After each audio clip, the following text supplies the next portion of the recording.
ഹരേ ഗുരുവായൂരപ്പാ ശരണം. പ്രദക്ഷിണം എന്തിനാണ് ചെയ്യുന്നത്?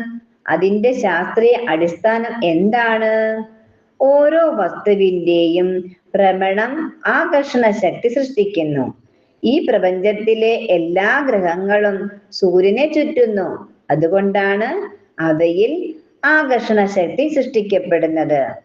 ഭൂമിയും എല്ലാ ഗ്രഹങ്ങളും സ്വയം ചുറ്റുന്നു. നിങ്ങൾ ഒരു ബക്കറ്റ് വെള്ളം നിങ്ങളുടെ കയ്യിൽ പിടിച്ച് ശക്തമായി കറക്കിയാൽ വെള്ളം വീഴില്ല. അതുപോലെ ഭൂമി കറങ്ങുമ്പോൾ അതിലുള്ള എല്ലാ നിർജീവ വസ്തുക്കളും അതിൽ തന്നെ തുടരും. എല്ലാ തന്മാത്രയിലും ഇലക്ട്രോണുകളും കറങ്ങുന്നു. വെണ്ണ ഉപയോഗിച്ച് വെണ്ണ കടയുമ്പോൾ നിങ്ങൾ അത് ചുറ്റും കറക്കുകയാണെങ്കിൽ അത് പ്രപഞ്ചത്തിലുള്ള ഊർജത്തെ ആകർഷിക്കുന്നു.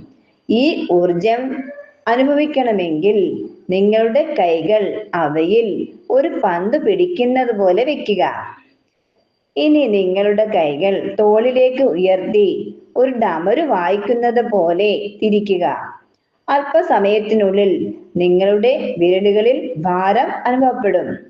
പ്രപഞ്ചത്തിൽ നിന്ന് ആകർഷിക്കപ്പെടുന്ന ഊർജത്തിന്റെ അനുഭവമാണിത്.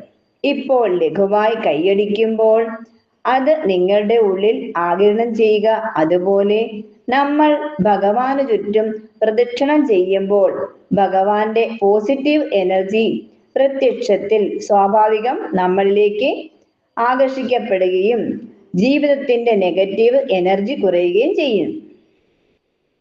പലപ്പോഴും നമ്മൾ നമ്മെ തന്നെ പ്രദക്ഷിണം ചെയ്യുന്നു. ഇത് ദിവ്യ ഊർജത്തെയും ആകർഷിക്കുന്നു.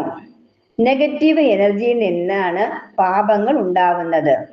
അതുകൊണ്ടാണ് പ്രദക്ഷിണം ചെയ്യുമ്പോൾ ഈ മന്ത്രം ജപിക്കുന്നത്. അതായത് യാനി യാനി പാപാനി ജന്മകൃതാനി ച താനി താനി വിനശ്യന്തി പ്രദക്ഷിണ പദേ പദേ.